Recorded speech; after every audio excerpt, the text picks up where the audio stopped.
through quite an evolution, quite a history of taking this reserve and making it a community and providing the type of community that people would be proud of. For us, this was such a huge initiative for us to be able to meet the needs of all of our members. With the new homes, residents will have the opportunity that everyone deserves, which is to stay in their community. We hope that other First Nations will follow this model. This vision of having affordable membership housing on this site began over a decade ago, and here we are 10 years later, over 10 years later actually, following through with this. We went through what I call a dark period of working with CMHC and struggling through the building homes for our community members, which ultimately ended up with us in huge debts. And when we changed that and started getting into different types of programs to provide housing for our community members, things started to improve and it blossomed to where we are today.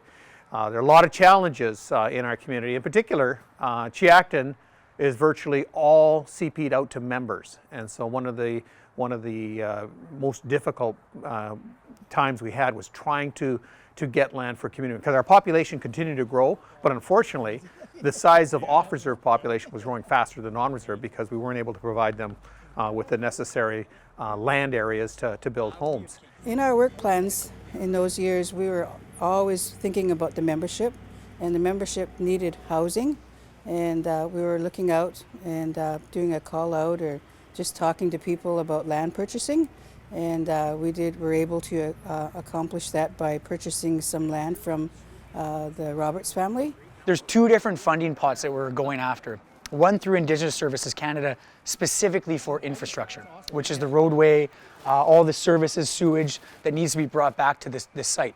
The second was for the actual construction side of the building. So we started targeting the money for infrastructure first, which I can say now we've been successful in receiving $1.2 million to build the road. The road itself costs about $1.325, so we've been very fortunate with the funding we've received to build the roadway into the membership housing. That's phase one. Now phase two is the actual beginning to build the construction of the housing for membership, and we've been working with BC Housing for really the better part of 3 years. I've been annually, if not biannually, going back to BC Housing and the provincial counterparts and Indigenous Services Canada, updating them with our designs, building those relationships. We had a number of partners that came together for this particular project, BC Housing particularly, First Nation Finance Authority, and this is one of the first times that they have contributed to a BC Housing approved project. We also worked with Luma Developments, which assisted us on the consulting side with the day-to-day activities and negotiations between BC Housing, First Nation Finance Authority, and Chiactal as well. And the role that we play is that of developer. So most of our clients as nonprofits have vision, financing, expertise, some expertise, need land, but they don't have sort of the development staff on their own to actually take a project from an idea, create a business plan, sell it to a lender, take that, then deal with all the, I call it due diligence, but getting the project actually designed, getting it actually papered, doing all of the studies and the reports to meet all the criteria for lenders, and then actually contract in architects and builders to get the project to the starting gate, which is where we are here today, which is amazing, and then take a project through construction and through the first year of operations. We call it the end of the 1-year warranty, when you made sure you kick the tires and everything's working the way it's supposed to.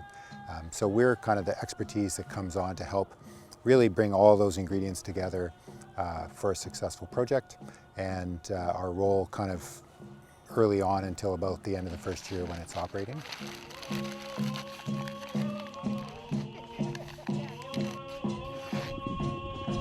When we do anything with Mother Earth, whether it's to build a home, build a longhouse, build anything, we're supposed to, from what my ancestors always said, we need to mainly apologize to Mother Earth for taking part of her being. And we do this before the work, before the construction starts or whatever you want to call it. and we make an offering to her. Because the salmon actually come from Mother Earth through the waters, that we make an offering back to her. We are going to be building some houses, a subdivision, whatever it may be, and I think in order for our people that are going to be living in those homes need to be comfortable, they need to feel like they're protected, or they're complete in their home, we will make this offering and do what we need to do for the community, for our families. Today we're here for a really exciting day. For the groundbreaking for our 23-unit membership affordable housing project. This vision of having affordable membership housing on this site began over a decade ago, and here we are 10 years later, over 10 years later actually, following through with this. It's been an exciting couple years just building up to this day, and I can't wait for this project to begin. And again, like, my hands go up to all the council before me, to the council we have today, and how much hard work that went into this project. And again, today's just such an exciting day for us to be here and being able to celebrate bringing affordable housing to our membership. And this beautiful place is where our rental homes are going to be, and it started quite a while ago. When I was on council, I took 6 years off, and we started that before that, so it was quite a while, and it's pretty good to see that where we left off, it continued. I participated in a lot of the planning. I was a part of the housing committee. We worked a lot on the design of the units and tried to really make sure that they would reflect what our members need, as well as not being too small, not being too large, fitting the right number of people in. We really toyed with the idea of having an apartment building or doing single homes, but at the end of the day, we thought that this design with multi-level units would just kind of reflect what we needed a bit more. The location that we are sitting at right now is incredible. Like Lauren was saying, there's trees around us. We're right by the sports field. The Longhouse is just around the corner here. You're still close enough to the shopping centers and everything, and you're home. That's the way I look at it. We're bringing our people home, and that's what we should be doing. We know this is a larger strategy that needs to be thought about further, and really addressing these needs as our community continues to grow. The idea is that we provide an area for our membership to thrive and continue to live on Chiacton and come home for so many of the members who really want to come home. And with the housing market, it just isn't realistic to be able to afford some of the rental rates out there. It's exciting to see the work starting on this development, which is receiving $2.5 million from the province's Community Housing Fund. With construction underway, this project will soon provide 23 affordable, quality homes for members of the Chiacto First Nation. Projects like this are critical in helping Indigenous people stay in their community surrounded by their culture and tradition. If this was like 1924, we'd be sitting in the water right now, probably drowning. The Chilliwack River came right through here. Chilliwack River follows the course of the Chilliwack River follows the course of the river. The new housing development would have been on the banks of the Chilliwack River. And you can see right here, when you look up there, you can see where we're sitting. That's high ground over there, right? That's high ground all along there. That would have been the banks of the Chilliwack River right there.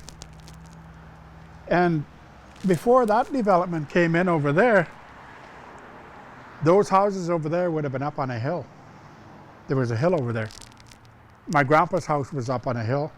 My mom's house was up on a hill. That was the banks of the river. The river, banks of the river is right here.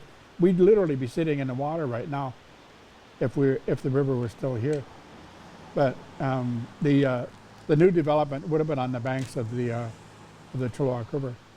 In 2013, we discovered that it was we had environmental challenges that we had to meet, especially in particular to do with endangered species. One of the processes early on in any development is getting an environmental assessment done. We had no idea what was going to be on this site, and so you get an environmental consultant come out and they do their assessment. And they found that there was a species at risk species here, and it was the Oregon forest snail. So that meant, well, we didn't know what that meant at that time. 10 years ago, we're like, so what do we need to do? So we've worked a lot with Dillon Consulting to look at what all of our options are. How do we do this? And it was a lot of back and forth, years of discussions, until finally we were able to actually get a permit. We had to create a conservation area on the site and a conservation or enhance an already area off-site. The conservation area is an 800-meter squared area, and that's a percentage of the critical habitat that was lost on site. So the snails, if a snail is found, we have a marker capture program, and we mark the snail, we size it, and then we put it into the conservation area. So that entailed us going searching for the snail and enhancing the habitat in the conservation area and in the off-site habitat on the Great Blue Heron Reserve. We picked the area on this site that would be best suited for the Oregon forest snails. They have certain things that they like. They like stinging nettle and they like big leaf maple. And so we picked an area that was maybe more concentrated with those. We registered this conservation area in the land registry system.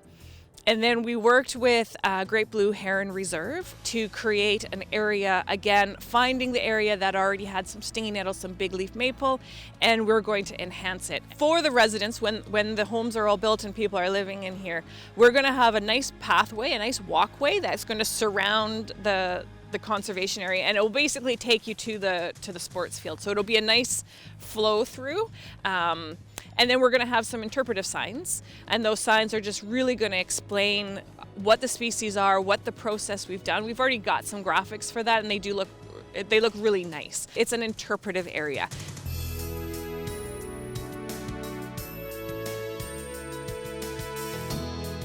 Since then, it has been through engagement with the community, with the members, we have defined and designed a very exciting project. When we begin the design of a project like this, we first ask, what do we want to achieve with this project? We asked a couple of questions and we narrow it down to be really specific for the goals we want to achieve with the project. So this one, we went a couple directions, but then it narrowed down to we really want to focus on affordable housing. That's what's really important right now. This project, how we initially thought about it was location.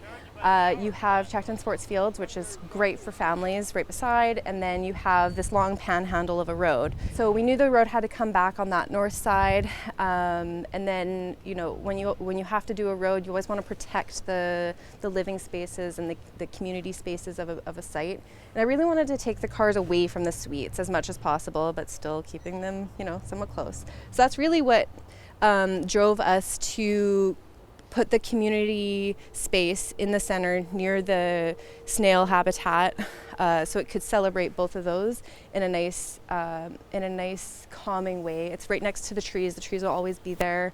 And then we have a pathway that connects all the way through to the Chacton Sports Fields and all the way across the site. We have our 3 main buildings, which house 5 suites each, and those are surrounding the community space here. And the whole idea was to create a bit of protection of the space too, because even if somebody's not out here but kids are playing, people are still watching the space, keeping an eye out. And we really wanted to help like that offhand sense of community and connection. And that was really special. This project started about 10 years ago with a very different look at the project as well. It was more of an apartment with townhouses, and we engaged the membership to understand exactly what the needs were, and we came up with this design with more of a smaller scale development with larger unit sizes to try to meet the needs of our membership in a different way.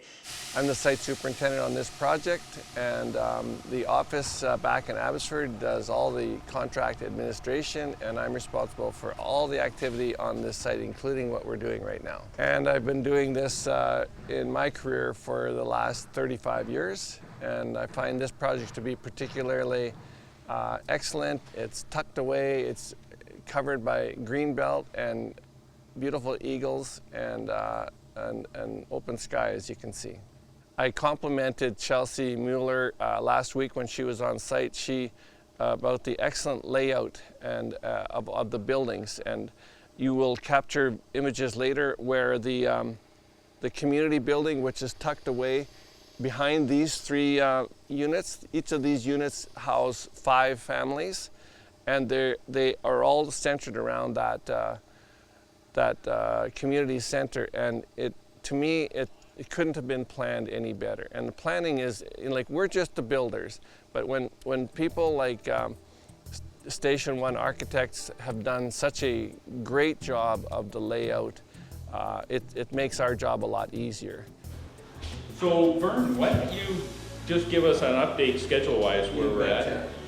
It'll be a very quick one. The big event that we're looking forward to is tomorrow. We'll have all the blacktop done from the east corner all the way up to the off-site area. It'll all be blacked out. Through the planning, the next challenge that Chief and Council and management staff that we had to undertake was to ensure that we had funding for the development. We had to have an access road, which is about a kilometer from the main road.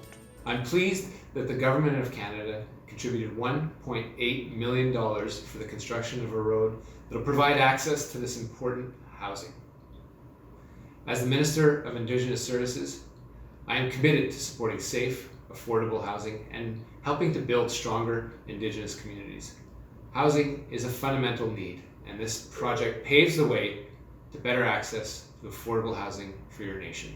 As Chief Epp said, the 800 meters of safety that we're going to start to build into the road that you pulled in on is going to add another piece to the puzzle here too.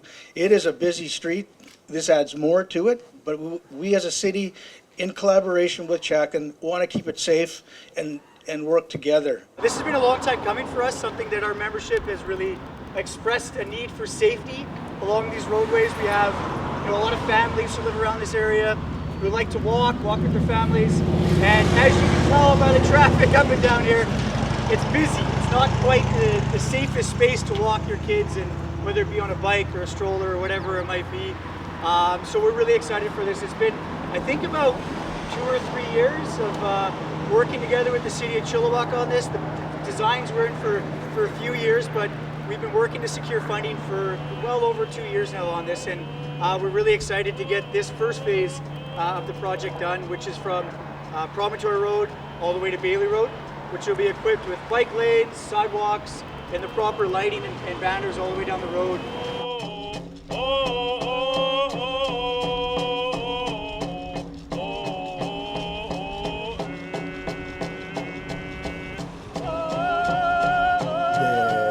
Next funding challenge that we had to undertake is to ensure that we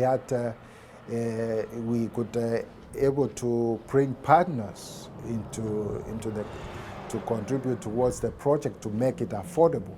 And we were very pleased and successful to achieve a partnership with BC Housing. BC Housing agreed to come and join and provide a significant subsidy to the project. They've contributed almost $2.5 million towards the subsidy there to make these houses affordable. The FNFA is honored to work with the Tiaxan First Nation to see this project become a reality. This project is the first on-reserve housing project with BC Housing and will provide the blueprint for future housing projects between BC Housing and First Nations in BC. Once again, we congratulate you on your hard work on this important project for both your nation and for nations that follow. I've been with BC Housing for 2 years, and this is my very first on-reserve First Nations project, and it's a big learning experience for me, and it's been very exciting and rewarding along the way. And I'm here to see the project from concept to completion, and it's especially meaningful that this project is on reserve and supporting families where they live. Overall, when you calculate the cost per unit without the land value, it's about $417,000 for each unit, which is really quite affordable. So saying it is an affordable project is true. In today's market, if you can build a home for under $500,000, you know, that does make the home affordable. And we ended up with such a lovely design in addition to having it affordable. If I had to look back, I would say that Cheacton has, thanks to the Cheacton membership, thanks to the Cheacton leadership, who have given us the resources to plan and design and eventually to construct these units, Cheacton will be very well positioned after 2022, May 22. We will be positioned to have an additional of 23 units, affordable units to our community. Being the property and public works manager, I was closely involved with the management team in the designing and building of the 23 units. So just being a part of day-to-day meetings, making sure that we were on task and making sure the building was going to be delivered in time. Answering any questions regarding specific things with regards to the 23 units. I wasn't super involved with that, but it's more so after the fact that once this is all done, I'll be dealing more so with our tenants and day-to-day relations with them. Cheacton First Nation has a new housing committee called the Cheacton Housing Committee, and they are the ones who would take the recommendations that we would bring forth to them in deciding who needed the units the most. Housing committee is important for Cheacton First Nation because we've been growing over the last few years, and with our plans to continue growing, I think it's best to have housing go back to the hands of the membership and have membership guiding that whole process and take it out of the political hands. It'll really give members the opportunity to get feedback and learn about housing a lot quicker than what we've had in the past. I think the housing committee is important to Cheacton so the members can get a fair shake and they have the proper representation from all the families in Cheacton. The recommendations, of course, we do have a shortage of housing, for affordable housing for our members, and of course we're going to have a lot of applicants for these 23 units. But at the end of the day, I really do believe that the decision of who's going to be residing in these units need to be put in the hands of membership. By having the committee also, there's someone that's going to help everyone to follow the policy, to keep track of the housing, the rentals. As Cheacton members, we really don't want this to be political. We want this to be our housing, and the committee will make it our housing. I'm excited to be a part of the housing committee because it's just a new experience, and I'm learning a lot with the new consultant lady that came in to help teach us how to what we're up against in the new committee, and yeah, it's very exciting. I'm looking forward to learning more about Cheacton's housing and housing policies. One of the members was a former student of mine taking a housing manager's program, and had given my name to the property and public works manager, Danny. They had asked if I'd work on a housing policy. By taking the steps and actually through my experience, and of course in collaborating with the First Nation, only kind of made the housing policy kind of unique and special to Cheacton First Nation. We've recently received over 30 applications for the 23 units. We have a tenant selection process in our housing policy that we are going to use to help us figure out who best suits the units. From there, we're going to make recommendations to our new housing committee, and they will be the ones who will make the decision as to who gets what unit based on what we've done in our housing policy that has been approved by Chief and Council. Just here visiting our elder from Cheacton First Nation. Our units for elders are outfitted with the ramps to help them access the units a little bit better. So I'm just here to visit Madeline Roberts. The tenants sign a tenancy agreement with Cheacton First Nations Housing Department, which will govern their stay here. The tenancy agreement has a list of rules and regulations that we would like all members to follow, all tenants to follow, to ensure that everyone is happy and safe living here for the duration of their stay. Thanks, Miro, for bringing this from paper to this. is insane. It looks so great. Thank you for all your expertise, for your attention to detail, and your relationship building as well. Since day one, you stepped on this project, and the attitudes from your team, from your trades, has just been really special, and through construction, it's just been an absolute pleasure. So thank you so much. The collaboration and support I received for Chiacton has been amazing, for sure. And today's grand opening is a testament to great partnership and passion of this nation's leaders to support their community. Good, so at this time we are going to do a ribbon cutting, and then feel free to tour some of the units. All right, 1, 2, 3. Oh, Lucas, come on, buddy, I got it. Uh-oh, he's got the old scissors. Feel free to take a tour and just check out what we're really proud of and to accomplish. So last, I just want to thank you all for coming out. Really appreciate it. Good to see some familiar faces, good to see some new faces, and good to see some faces that I've only seen on Zoom in real life. So thank you all for coming out. Beautiful day. Enjoy this and enjoy the rest of the day, and looking forward to seeing you all again.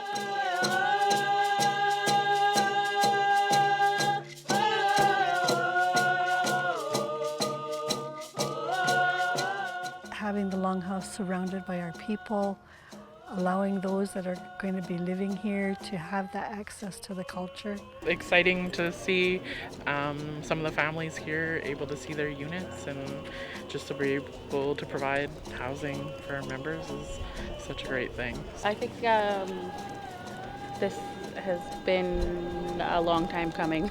Have you seen any yet, or did you just Oh, get here? beautiful. Absolutely. Nice. What's your favorite part about them? The high ceilings and the bright light and the trees outside. The surrounding, it's just gorgeous. It's just a proud moment for Chiacton, for sure. I think they're nice. The kids are really excited. I'm happy that this development happened. I'm glad that we have a new place to stay and closer to home. I want 2 of them. Yeah, I know. I'm excited about my family more. They're very beautiful. What do you think? They look awesome. They're just totally awesome. Do you know anyone moving in? Oh yeah. Sherry's my family. My niece, Madeline, my sister's applied. She's going to be moving in. Darlene is my first cousin. She's here. I pretty well know everybody that's moving. What's your favorite part about them? They get their own space.